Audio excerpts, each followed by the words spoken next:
As comunidades de João, assim como as nossas comunidades, assim como nós, não conheceram, não viram Jesus. Só ouviram falar dele.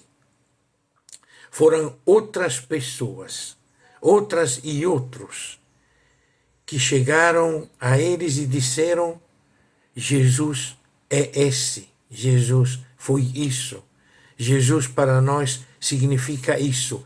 As comunidades de João se tornaram testemunhas do Jesus vivo a partir do testemunho de outros.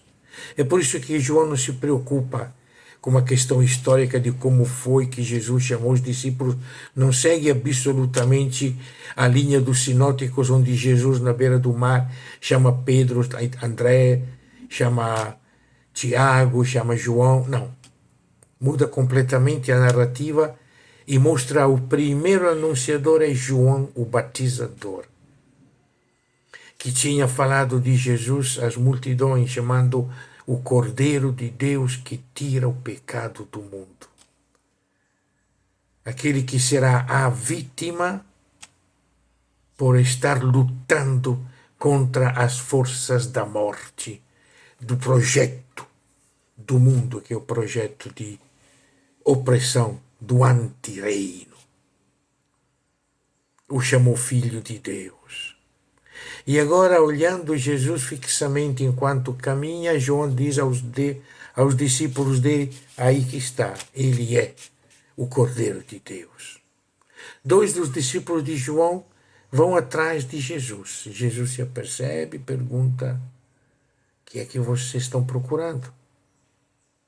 Mestre, onde tu estás? Onde tu permanece? Me parece importante, não é uma questão simplesmente de moradia, é uma questão de lugar onde tu estás. Serão os pés dele, os olhos deles que vão seguir Jesus. Venham e vejam. Não custa lembrar que é o método da leitura popular da Bíblia. Onde estão os pés, os teus olhos veem, o teu coração ama, tua boca fala.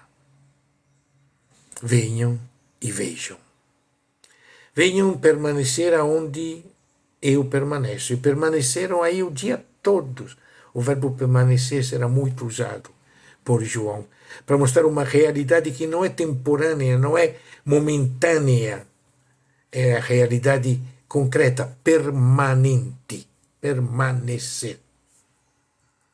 Venham e vejam, permaneceram com ele o dia todo, o seguiram. Gosto muito dessa palavra grega. Viraram acólitos dele. Eu já disse muitas vezes que o acolitato e o diaconato, o seguir e o servir, foram os únicos dois ministérios que Jesus realmente instituiu. E não é em função do altar, é em função de lutar contra o pecado do mundo. Será o que vai nos dizer o Jesus ressuscitado no fim deste mesmo evangelho. Passaram com ele o dia todo até a hora 10, às 4 da tarde, mais ou menos. Depois voltaram. E vai ser André. Pela primeira vez aparece o primeiro discípulo de Jesus, é André. André é um discípulo da Galileia com nome grego. André quer dizer homem, viril. É um nome grego. E o único, logo no versículo seguinte, é o texto que nós lemos neste domingo, o único que Jesus diretamente chama será Filipe, o outro discípulo com nome grego. E André e Filipe terão um papel muito importante no Evangelho de João, porque representam as comunidades gregas de João.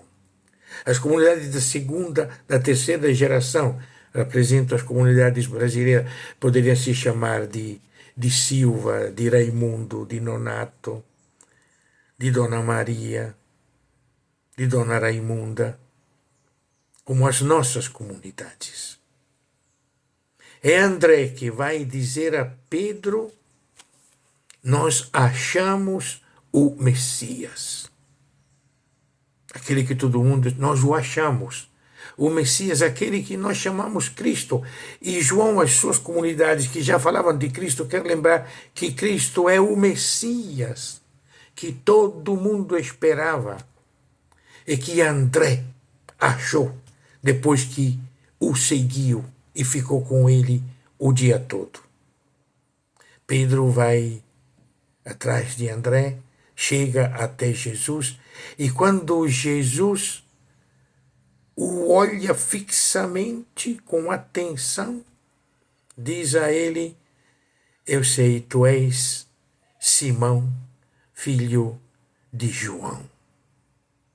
E Jesus chamará ele sempre assim: Simão, filho de João. Até no último capítulo, Simão, filho de João. Jesus nunca vai chamar ele de... vai dar o nome Pedro, mas não vai chamar nunca com este nome. Para Jesus, não é a tarefa a qual já no fim do primeiro século os papas de Roma tinham chegado, os sucessores de Pedro. Não, para Jesus, Pedro sempre será o Simão, o filho de João. A sua identidade mais humana, mais natural, mais comum, como a nossa. E é este Simão, filho de João, que Jesus muda o nome. E mudar o nome no mundo bíblico significa revelar a tua identidade que talvez tu nem mesmo conhecia de verdade. E ao mesmo tempo te entregar uma tarefa, uma missão. Por isso o nome é importante. E a missão dele será de ser Cefas, traduzido Pedro. Pedro é tradução. Não dá para esquecer. A tarefa é ser Cefas. Cefas é a base, a pedra que recebe, a pedra sobre a qual se constrói, a pedra que acolhe, que abraça. Cefas pode ser até uma gruta, uma pedra acolhedora. É importante, o encontro com Jesus muda a nossa identidade. É o que acontece conosco. Neste ano nós acompanharemos Jesus. Outras e outros nos contarão. Seguiremos, sobretudo, os passos traçados pelo Evangelho de Marcos, muito bonito. Mas o importante é saber que Jesus quer que nós o sigamos com os nossos pés até o fim, até a Páscoa da ressurreição.